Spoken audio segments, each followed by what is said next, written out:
इशिका भी झटके से चीखते हुए उठ बैठी। वो पसीने में बिल्कुल लथपथ थी। उसके हाथ पैर कांप रहे थे। उसकी आंखों से आंसू लगातार बह रहे थे। इशिका बहुत घबरा रही थी। उसने जल्दी से पास रखे पानी के पूरे भरे जग को एक सांस में ही पी लिया और एक बार फिर बेड से टेक लगाकर बैठ गई। साथ ही लंबी लंबी गहरी सांस लेने लगी। उसे अब इस रूम में घुटन होने लगी। वो बाहर जाना चाहती थी, ताजी हवा लेना चाहती थी। उसने उठकर रूम खोलने की कोशिश की, पर कोई फायदा नहीं। वो रूम बाहर से बंद था।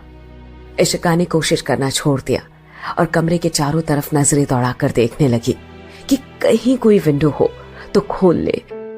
उसकी नजर पास में ही एक विंडो पर पड़ी।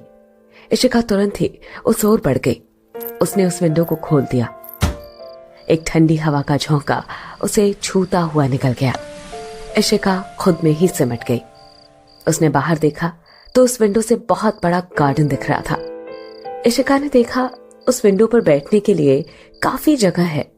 वो विंडो की चौखट पर पैर ऊपर करके बैठ गई। वो वहां पर बैठकर गार्डन में खिले फूलों को देखने लगी। गार्डन से आती ठंडी हवा उसे अच्छी लग रही थी। उन्हें देखते देखते वो कब उस विंडो के जाल से सिर टिकाकर सो गई, उसे पता ही नहीं चला।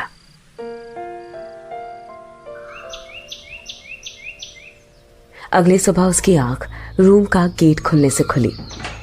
उसने अलसाई आंखों से गेट पर देखा तो वहां पर ऋषभ खड़ा था। वो झट से खड़ी हो गई। ऋषभ ने एक नजर उसे देखा और रूम में रखी मेज पर नाश्ते की थाली रख वो बोला, मैं ऑफिस जा रहा हूं। इशिका ने कुछ नहीं कहा तो ऋषभ ने फिर कहा, तुम सिर्फ घर में घूम सकती हो और कहीं भी जाने की कोशिश भी मत करना। अगर तुमने कुछ भी ऐसा वैसा करने की हिम्मत की तो तुम जानती हो मैं क्या क्या कर सकता हूं। इशिका ने डरते हुए हाँ में अपना सिर हिला दिया। ऋषभ बिना एक पल रुके वहां से चला गया। ऋषभ के जाते ही इशिका नाश्ता करने लगी। भरपेट खाने के बाद वो फिर से उसी विंडो पर बैठ गई। इधर ऑफिस में ब्लैक कलर का सूट सीरियस एक्सप्रेशन के साथ ऋषभ अपने असिस्टेंट के साथ ऑफिस गया। वो असिस्टेंट से बीच में रुक रुक कर कुछ बात भी कर रहा था और उसका असिस्टेंट विशाल उसे आज का पूरा शेड्यूल बता रहा था। उसके केबिन में जाने के बाद एक एम्प्लॉय ने दूसरे से कहा, सर हमारे कितने हंसमुख थे, पर इस एक महीने में हमारे सर कितने बदल गए। हाँ और क्या, पहले उनके चेहरे पर हमेशा स्माइल रहती थी, पर अब तो जैसे वो हंसना ही भूल गए हैं। दूसरे एम्प्लॉय ने कहा, सर अपनी वाइफ से बहुत प्यार करते थे और देखो तो उनके जाते ही अच्छा भला इंसान कैसे क्या बन गया। एक और ने अपने बॉस पर कमेंट पास करते हुए कहा तो सब लोग हंसने लगे। पर कुछ भी कहो, सर प्यार बहुत करते थे, इश्क के मारे बॉस हमारे।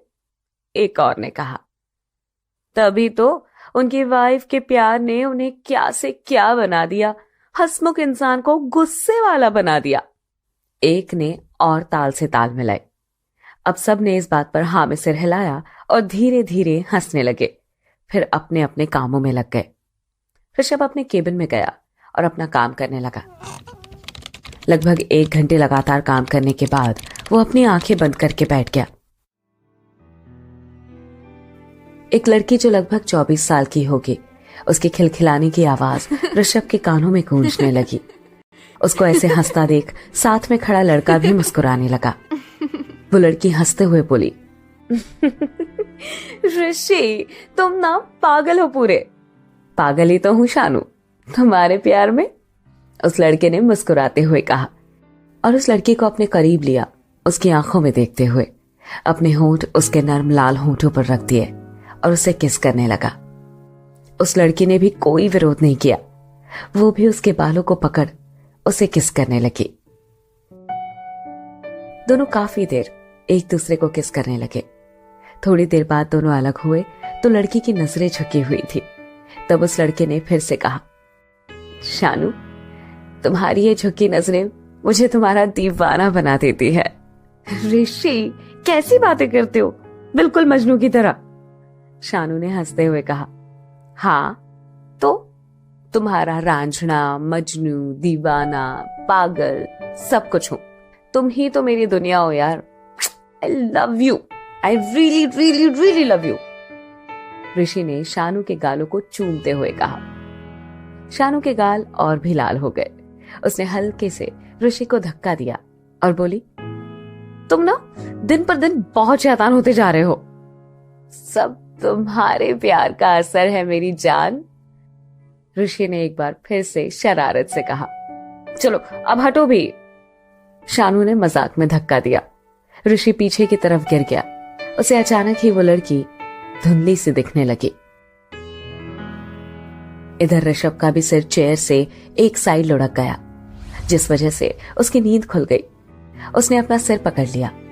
अब उसे एहसास हुआ कि ये सिर्फ एक सपना था। उसका अतीत सपने के रूप में उसके सामने आ गया था। ऋषभ ने टाइम देखा तो पूरे 1 घंटे कुर्सी पर बैठकर ही सो गया था। उसने विशाल को बुलाया और 1 कप कॉफी के लिए बोलकर खुद बाथरूम में उठकर चला गया। थोड़ी देर बाद आया तो विशाल कॉफी के साथ ही उसके केबिन में खड़ा था। उसने कॉफी ली और कॉफी पीकर अपनी मीटिंग के लिए निकल गया।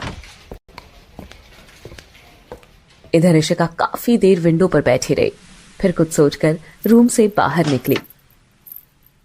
उसने चारों तरफ घूमकर आवाज लगाई, पर घर में कोई नहीं था।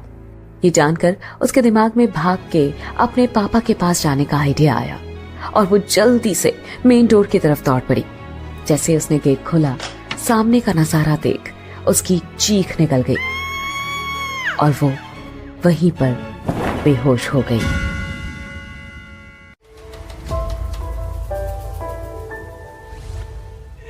इशिका ने जैसे ही मेन गेट खोला, सामने 2 खूंखार चाव चाव